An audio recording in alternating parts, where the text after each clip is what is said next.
Welcome back to my series, From Trust to Trauma, Dating My Therapist, Part 2.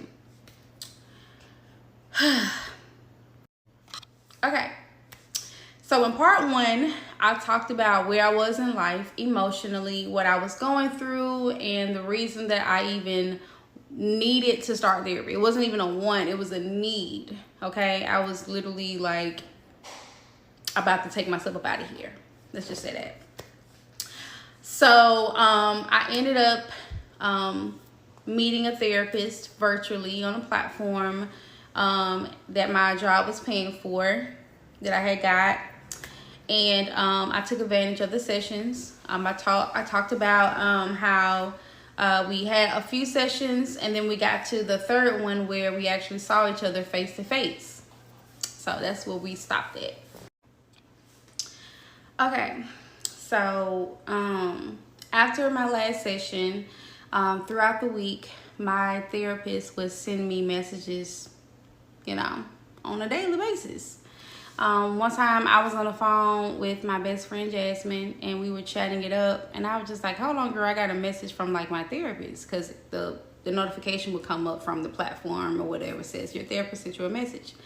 So, I'm thinking that, it was like a reminder of my session or something automated or something. You know how that happens. But she actually had sent me a message. And she would send me affirmations, saying things like, you are worthy, you're a goddess, you're halfway through the week, I'm so proud of you. Just different things like that.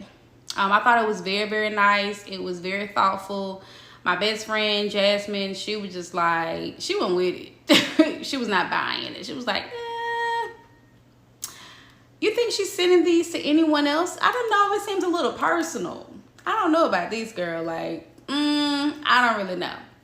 I just feel like she like you or something. I feel like ever since she saw you on video, she's been way more active. And I'm like, I don't know. I think you're overthinking it. I really don't think it's that deep, honestly.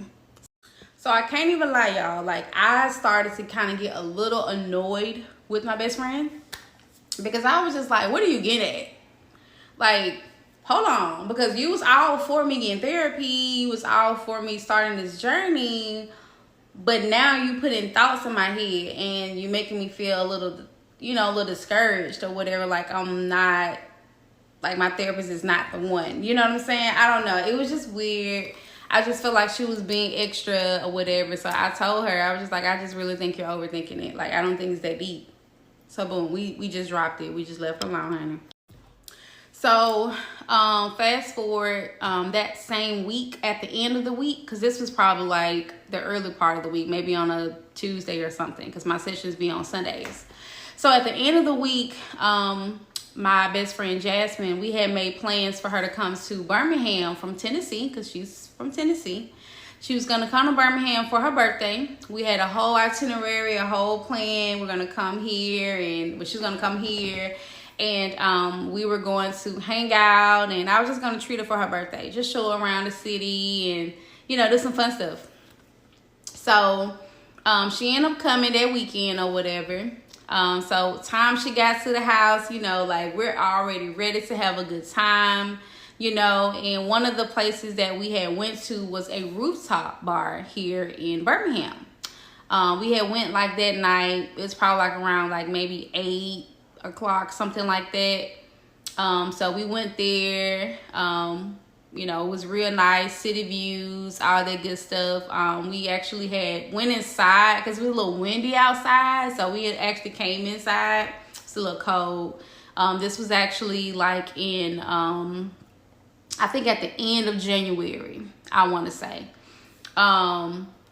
Probably, you know what? No, it probably was in February. It was the early part of February, if I'm not mistaken. Yep, it was the early part of February. I think it was February the 9th or 10th, something like that. But it had been a month since I've been in therapy. I'll just say that. It had been a month.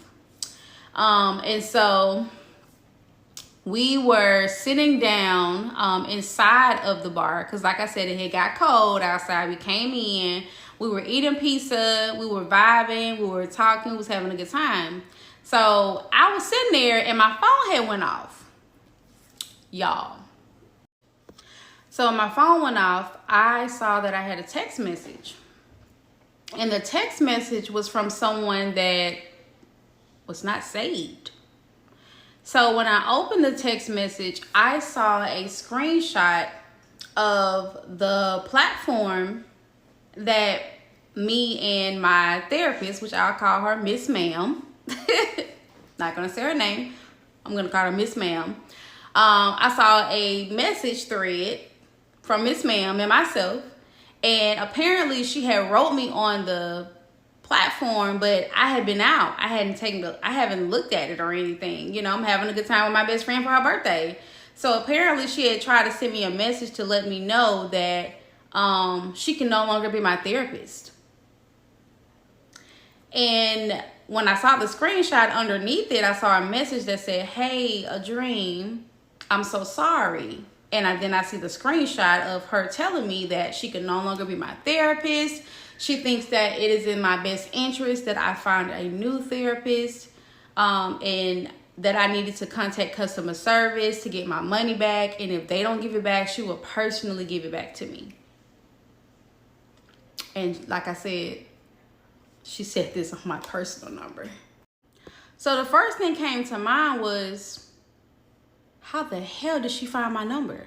Because on the platform, everything is supposed to be, what's the word? Everything is supposed to be protected. So the only number that she really was supposed to see was like my emergency contact. I didn't know that our numbers could be visible on there. So I was really confused to know that she found my number. I know that we had only been talking on the chat, or whatever, when we're not on an actual session, but your phone number is never revealed. You know, I don't know her number. She should know mine. But like I said, it came through my personal number. So just keep that in mind. Okay. Hold on to that. So, you know, I'm really startled at this point. My best friend is sitting, across from me, and she's looking like, "What's going on? Like, you good?" Because my whole face had changed, because I immediately felt hurt and confused all at the same time. Because I'm like, is this a joke? Like, is this real? Like, what's going on? Like, what happened between the last time we talked and today? Because I hadn't talked to you. I hadn't done anything. So I'm confused as to why you're asking me to change therapists or whatever. But okay. So I'm like, hey, you know, I ended up responding, and I was like, you looking at my phone, and I'm just like, hey, you know, oh no, I'm really hating to hear this. I'm like, I'm so disappointed because I wasn't expecting this. I said, but you know, I understand. And I was just like, what happened? You know, if you don't mind me asking. And this is what she said.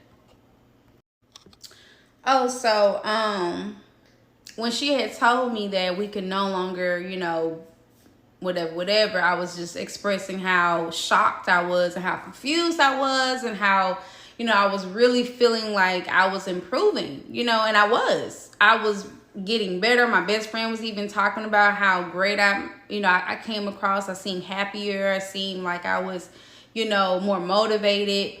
And for her to just hit me up and like kind of end it or whatever, it pulled me back a little bit. Like, wait, what happened?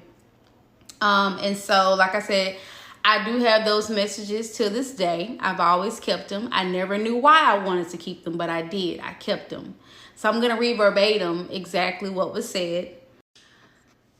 So I'm going to be revealing exactly what she said verbatim in part 3 because of the lengthy explanation. I only get 10 minutes here. So make sure that you guys are following me.